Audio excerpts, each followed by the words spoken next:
Auspician este programa Consejo de Médicos de la Provincia de Córdoba. Ciudad de Córdoba, Argentina. Todo en una. Descubrila. Municipalidad de la Ciudad de Córdoba. ¡La Muni! Una vida dedicada a la salud merece dignidad y reconocimiento. Caja de Previsión Social para profesionales de la salud de la provincia de Córdoba.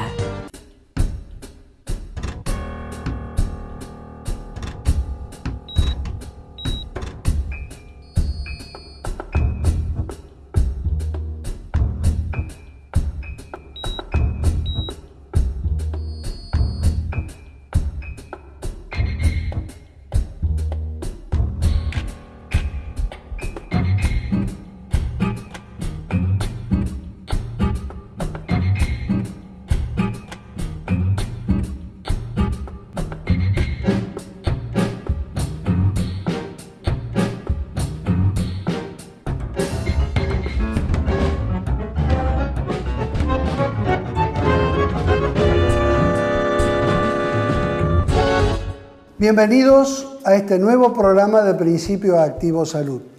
Hoy estamos muy contentos porque hemos conseguido encontrar a 3 genetistas, mujeres, excelentes médicas con una gran trayectoria que nos van a mostrar panoramas que la mayoría de la gente no tiene un gran conocimiento. Se tratan de la doctora Bogado, que trabaja en el Hospital Materno Neonatal, de la doctora Chirino, que trabaja en la Maternidad Nacional, y de la doctora Rossi, que trabaja en el hospital privado, pero con antecedentes en la Maternidad Provincial de Córdoba. Ellas 3 nos van a tocar temas que Marcos va a presentar ahora. Así es, Ricardo. Vamos a estar con estas 3 doctoras que van a hablar precisamente de las anomalías congénitas, que es algo que también toca muy de cerca su especialidad, Ricardo, de la obstetricia. Sí. Además, la anomalía congénita, algunas son prevenibles, como una de las que se va a hablar, el tema de ácido fólico. Otras son prevenibles con una buena vacunación antirrubiólica, pero la gran mayoría no son prevenibles. Es decir, son hallazgos o ecográficos mientras es el feto o cuando nace el niño. Por lo tanto, por ahí la ciencia tiene poco que hacer. Por eso, bueno, es importante conocer, sobre todo en el terreno donde se puede hacer prevención. Exactamente. Por eso nuestra primera entrevistada va a ser la doctora Claudia Bogado, que justamente nos va a hablar de la importancia de esta vitamina, el ácido fólico, tan importante en el desarrollo del tubo neural y el sistema nervioso central en el feto. Luego la doctora Andrea Chirino nos va a hablar de un elemento muy importante y sobre el cual hay muchísimos estudios nuevos que hablan que el alcohol cero durante el embarazo, ¿no? Es decir, la influencia del alcohol en las malformaciones congénitas. Sí. Y posteriormente la doctora Norma Teresa Rossi, que nos va a hablar justamente del impacto tanto a nivel familiar como del sistema sanitario de estas anomalías congénitas. Exactamente. Doctoras, el programa es de ustedes.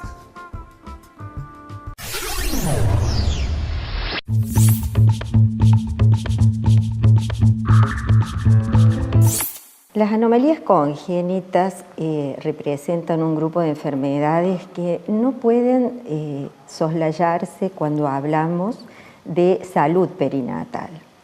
En realidad, siempre el nacimiento de un niño con una anomalía congénita representa un fuerte impacto no solo para la familia del niño, sino para el equipo de salud y para la sociedad toda. Pero, ¿qué entendemos por anomalías congénitas? Las anomalías congénitas fueron definidas por la Organización Mundial de la Salud como todas las alteraciones en la estructura o en la función presentes en el momento del nacimiento. Estas alteraciones pueden tener diferentes localizaciones, obedecen a diferentes causas y pueden ser diagnosticadas en distintos momentos de la vida. En este momento se sabe que un 1 a un 3% de los recién nacidos va a presentar algún tipo de anomalía congénita, de diferentes gravedad. Las más frecuentes son las cardiopatías congénitas, mielomeningoceles, anencefalias, labio leporino. Todas estas anomalías congénitas han ido incrementando su frecuencia relativa. ¿Y qué quiere decir esto? En un pasado había muchas otras patologías que impactaban fuertemente en la mortalidad infantil, como por ejemplo las infecciones. En la medida que esas patologías han podido ser controladas, otras afecciones graves, entre ellas las anomalías congénitas, han ido modificando su posición, han ido posicionándose en los primeros lugares como causas de mortalidad infantil. Y en la Argentina, en este momento, las anomalías congénitas se encuentran en el segundo lugar como causa de mortalidad infantil y son la causa del 25% de las muertes, particularmente en el primer año de la vida. Esto las transforma en un verdadero problema de salud pública. Y si nosotros queremos disminuir la mortalidad infantil, tendremos que encontrar la forma de disminuir la incidencia, la frecuencia de las anomalías congénitas. Como yo les dije anteriormente, las causas son muchas. Las más frecuentes es una interacción entre la información genética del individuo y factores ambientales que interactuando juntos desencadenan la producción de estas anomalías. Hasta el momento es poco lo que se puede hacer terapéuticamente por corregir los cambios que se producen en nuestro material genético, de modo que las acciones de prevención van a estar fundamentalmente orientadas a modificar aquellos factores ambientales que favorecen el desarrollo de estas anomalías congénitas. Y dentro de estos factores ambientales, los llamados agentes teratogénicos merecen una mención especial. ¿Qué es un agente teratogénico? Son aquellos agentes que, actuando durante el embarazo, producen alteraciones en el normal desarrollo del embrión. Y los agentes teratogénicos son de diferentes tipos. Los hay físicos, como las radiaciones. Cabe destacar que para que tengan un efecto teratogénico tenemos que pensar en radiaciones a altas dosis, no las que se usan habitualmente con fines diagnósticos. Otro tipo de agentes teratogénicos son los agentes biológicos, por ejemplo, las infecciones producidas por el virus de la rubiola. Últimamente se está hablando mucho de virus Zika. La toxoplasmosis es otro ejemplo. Y finalmente hay también agentes químicos, medicamentos o sustancias que pueden inducir anomalías congénitas, como tal vez un ejemplo paradigmático fue el de la talidomida en la década del 60, que indujo a una epidemia de malformaciones en miembros. De modo que el poder prevenir estas malformaciones de alguna manera va muy relacionado a de qué manera disminuir la influencia de estos factores ambientales que las desencadenan. Años atrás, el estudio colaborativo latinoamericano de malformaciones congénitas mencionó 10 factores de riesgo para las anomalías congénitas. Por razones de tiempo no voy a hablar de estos 10 factores, pero dentro de estos se encuentran el embarazo no planificado, la falta de controles durante la gestación, el consumo de alcohol, el hábito de fumar. En este momento deberíamos añadir el consumo de ciertas sustancias como la cocaína, que hoy sabemos que tiene un efecto perjudicial sobre el embarazo. De modo que creo que el mensaje más importante es, por un lado, las anomalías congénitas son prevenibles. Hoy sabemos que el 50% de ellas pueden ser prevenidas. Y la forma de prevenirlas es en gran parte modificando hábitos, conductas, que no solamente involucran al equipo de salud, sino que involucran a la sociedad toda, porque en la medida que la sociedad tome conciencia de qué actitudes debe modificar, podremos lograr una disminución cada vez mayor de la ocurrencia de estas patologías que tanto impactan en la mortalidad infantil. Unión de Educadores de la Provincia de Córdoba. Consejo de Médicos de la Provincia de Córdoba.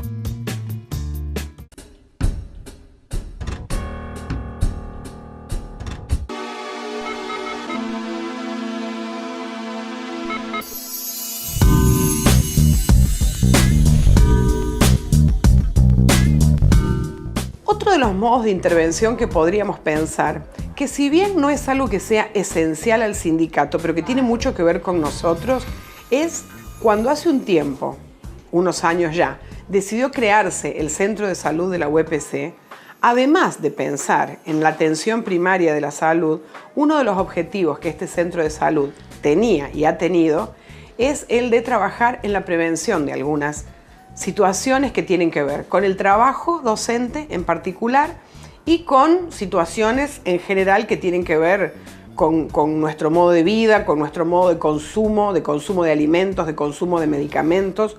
Pensando en estos consumos, decía de medicamentos y decía de alimentos, hay una serie de enfermedades vinculadas con esos consumos problemáticos, que como la hipertensión, como la diabetes, como la obesidad, que en realidad con un buen, además de la atención cuando esa enfermedad ya existe, hacer un trabajo de prevención sobre los propios individuos, maestros, maestras, profesores, que serían nuestros afiliados, y una especie de capacitación preventiva para que esto se pueda aplicar en las escuelas. Creemos que ese también es un modo interesante de pensarlo desde el sindicato. Cuando digo esto de los consumos problemáticos, me gustaría ampliar un poco este concepto, porque se viene desde un tiempo a esta parte modificando el tema adicciones, modificando ese concepto por el concepto de consumos problemáticos, ¿no? En general, las adicciones siempre se han pensado como algo que está fuera de la persona, como un objeto externo que te atrae y del cual uno no puede despegarse. Cuando uno piensa en consumos problemáticos, en realidad está pensando con alguna situación que a nosotros personalmente nos atraviesa y que hace que nos vinculemos con eso, que puede ser alimento, que puede ser alcohol, que puede ser tabaco, que puede ser drogas legales y no legales. Y cuando digo drogas legales me refiero a la automedicación, que ahora está tan arraigada en nosotros, ¿no? Cuando uno no se siente bien, siempre tenés algún amigo que te dice, tómate esto, tómate aquello, enseguida te recomiendan algo para tomar. Y cuando uno piensa que eso se transforma en una cuestión cotidiana o una cuestión periódica para enfrentar algunas dolencias, sin pensar que si esa dolencia se repite y se repite, uno tiene que consultar con alguien que esté capacitado y que indique cómo curar, cómo sanar, y no cómo ir consumiendo paliativos para sentirse mejor en el momento, ahí también estamos pensando en un consumo problemático que está muy arraigado y que es difícil de erradicar. Me refiero a las drogas legales y me refiero a la alimentación, porque sin alcohol se puede vivir, sin tabaco se puede vivir, sin las drogas duras se puede vivir, porque además, esas son de más difícil acceso, o de un acceso más complicado, pero las otras, la verdad que los medicamentos de venta libres que se venden en los kioscos, en los supermercados, y el alimento, son dos cosas que cotidianamente nos atraviesan y que es difícil abordar. Así que hacer un trabajo en ese sentido creo que es fundamental para nosotros como sindicato.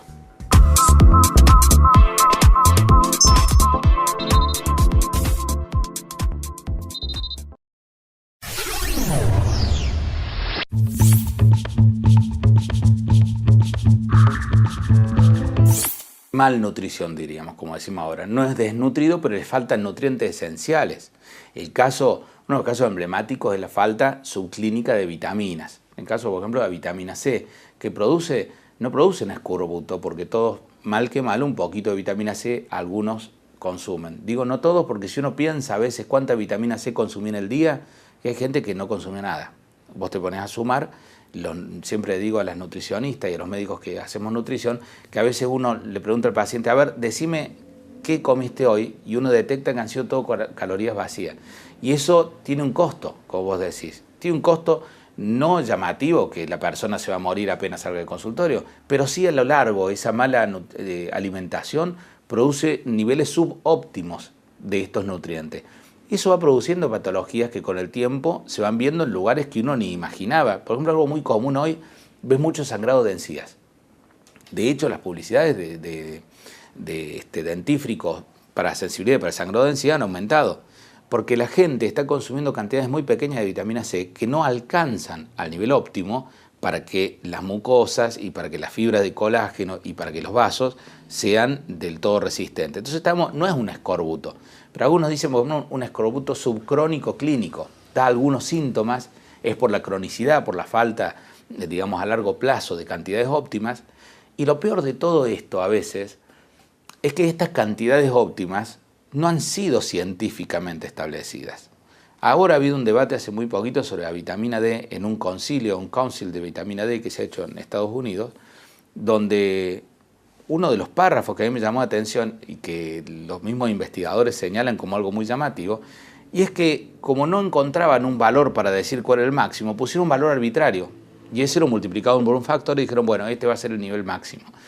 Pero no había, digamos, pruebas científicas de cómo llegar. Lo que ocurre es que las vitaminas intervienen en tantos factores que uno a veces mide uno.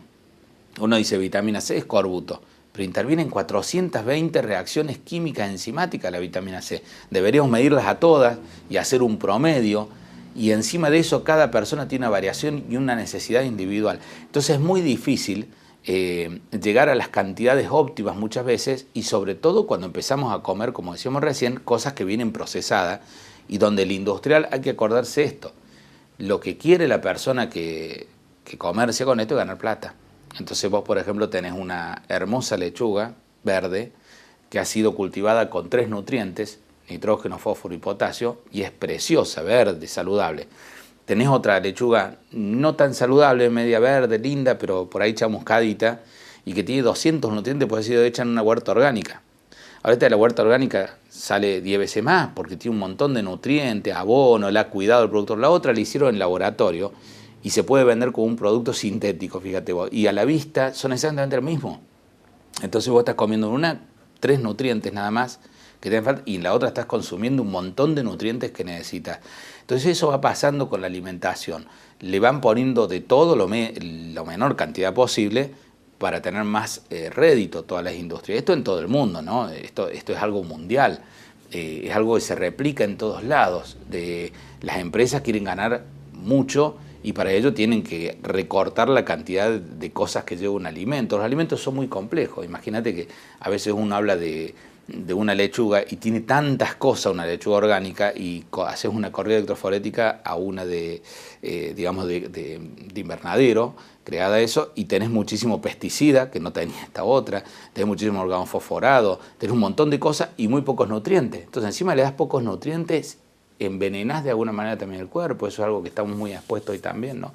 Y que hace, como vos decías, que haya tanto aumento ahora de enfermedades crónicas, aumento de cáncer, aumento de un montón de patologías que uno, si se pone a ver, dice, pucha, esto hace muchos años no era tan frecuente, y mirá lo frecuente que es ahora, cómo lo vemos.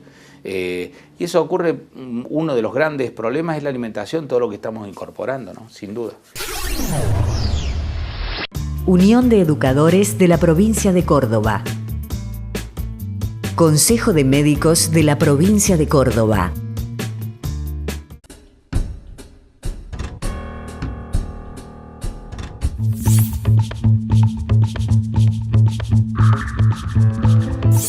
La confirmación de los efectos que el ácido fólico tiene en la prevención de anomalías congénitas, concretamente en defectos de cierre del tubo neural, junto con la fortificación de las harinas en algunos países y la suplementación con ácido fólico en mujeres que tienen como antecedentes hijos afectados, son sin duda alguna una de las medidas de prevención primaria de defectos congénitos más importantes y significativas de los últimos 25 años. El ácido fólico es una vitamina B9 o folatos. Es un nutriente esencial que no se sintetiza en nuestro organismo, que debe ser incorporado por la dieta o por la suplementación. No solo que no lo fabricamos, sino que además debe ser activado en nuestro organismo. Es por eso que contamos con una vía metabólica que cumple la función de su activación y que está genéticamente determinada. El ácido fólico además aumenta en sus demandas durante la gestación y cuando hay un déficit puede condicionar patologías maternas o fetales. Los defectos del cierre del tubo neural son anomalías congénitas severas. Es un espectro de anomalías congénitas con una alta morbimortalidad y con un impacto que no solo compromete al niño y a su familia, sino también en el ámbito de la salud pública. El ácido fólico está presente en los vegetales, en las legumbres, en el huevo, en los cítricos. ¿Y quién debe recibir ácido fólico? Todas las mujeres en edad fértil y más aún aquellas que están planificando su gestación. ¿Por qué? El uso preconcepcional de ácido fólico reduce significativamente la ocurrencia y la recurrencia de anomalías del tubo neural. Estas anomalías tienen una frecuencia de 1 cada 1000 nacidos y además puede ser detectada en ecografías en los controles prenatales de la gestación. ¿Cuándo se indica el ácido fólico? Este es el punto más importante. La indicación es preconcepcional y es en el ámbito de la medida que considero la más importante dentro de la prevención, que es la consulta preconcepcional, la planificación del embarazo. El ácido fólico debe administrarse 3 meses antes de la concepción y durante los 3 primeros meses de embarazo.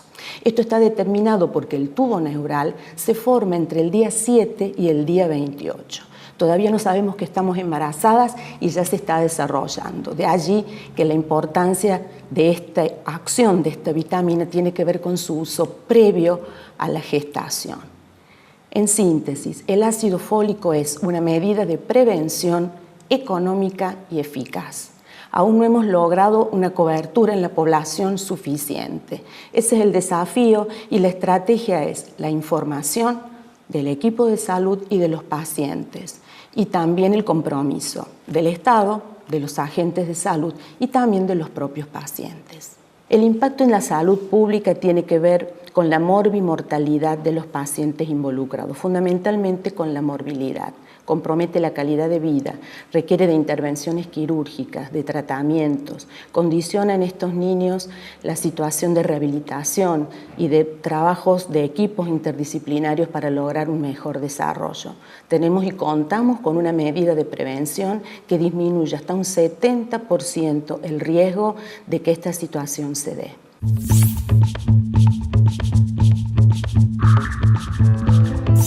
El síndrome de alcoholismo fetal está descrito desde el año 1957 y fue parte de una tesis doctoral. Este síndrome consiste en una patología que afecta al embarazo desde el primer momento de la gestación. En Argentina pocas cifras tenemos, pero sabemos que la incidencia podría estar en un niño cada 1000 nacidos vivos. Tenemos 2 aspectos del síndrome alcohólico fetal. El síndrome alcohólico fetal como tal, que abarca 3 ítems, y en los efectos fetales por alcohol. El síndrome alcohólico fetal está descrito que abarca afecciones a nivel de la contextura del niño, por ejemplo, una microcefalia, y estos datos son desde la gestación, o sea, todo lo que es prenatal y postnatal. Nosotros tenemos un retraso de crecimiento prenatal que va a continuar en la etapa postnatal, que es lo que vamos a tener como una baja talla y el tamaño chico de la cabeza, que se denomina microcefalia. También la criatura va a tener alteraciones en la facie, con cejas aumentadas que se denominan sinofris. También una hipoplasia del malar, donde si uno lo ve de perfil está como hundido, y lo que es muy remarcable, el filtrum. El filtrum es la distancia entre nariz y el labio superior. Tenemos un filtrum largo con un labio superior muy fino. También tenemos otro tipo de anomalías en esta criatura, que son anomalías cardiovasculares, como una CIA o CIB, que es una comunicación interauricular o comunicación interventricular, con alteración en la extensión de los miembros. Y eso se da en la edad del niño. Pero también podemos tener afecciones en la adultez. ¿Cuáles? Trastornos de conducta, trastornos de comportamiento en la escolar, ser hiperactivos, ser niños con déficit de atención, lo mismo que un adulto que puede tener estas particularidades. Por lo tanto, cuando nosotros definimos el síndrome alcohólico fetal, esta frecuencia que les comentaba de 1 cada 1000 nacidos vivos, el paciente tiene un retraso pre y postnatal, dismorfias faciales y alteraciones del sistema nervioso central. Pero también puedo tener efectos fetales por alcohol que se da cada 300 nacidos vivos. Un niño cada 300. ¿Cuáles? Hiperactividad, una cardiopatía que no le podemos saber dónde está el origen, pero puede ser este síndrome alcohólico fetal. Y por lo tanto, uno se pregunta, ¿cuál es la dosis que es la que afecta a este niño? Y les puedo decir, no hay dosis, es dosis independiente. Por lo tanto, el consumo debe ser 0. Y tenemos un refrán en genética, el embarazo dura 12 meses. 3 meses previos y los 9 meses de gestación. Por lo tanto, me tengo que preparar para este embarazo. Debo cuidarme desde 3 meses antes para tener un niño saludable. Por lo tanto, 0 alcohol en la gestación, dosis independiente. Esta patología pasa a ser, por lo tanto, resumiendo, una enfermedad social que se traslada a lo médico y una enfermedad que viene desde lo prenatal hasta la adultez. Por lo tanto, 0 alcohol. Muchas gracias por su atención. Nos despedimos con una disculpa. La doctora Chirino no trabaja en la Maternidad Nacional, sino en el Hospital Misericordia. Nos vamos entonces hasta el próximo programa. Unión de Educadores de la Provincia de Córdoba. Consejo de Médicos de la Provincia de Córdoba. Una vida dedicada a la salud merece dignidad y reconocimiento. Caja de Previsión Social para profesionales de la salud de la provincia de Córdoba.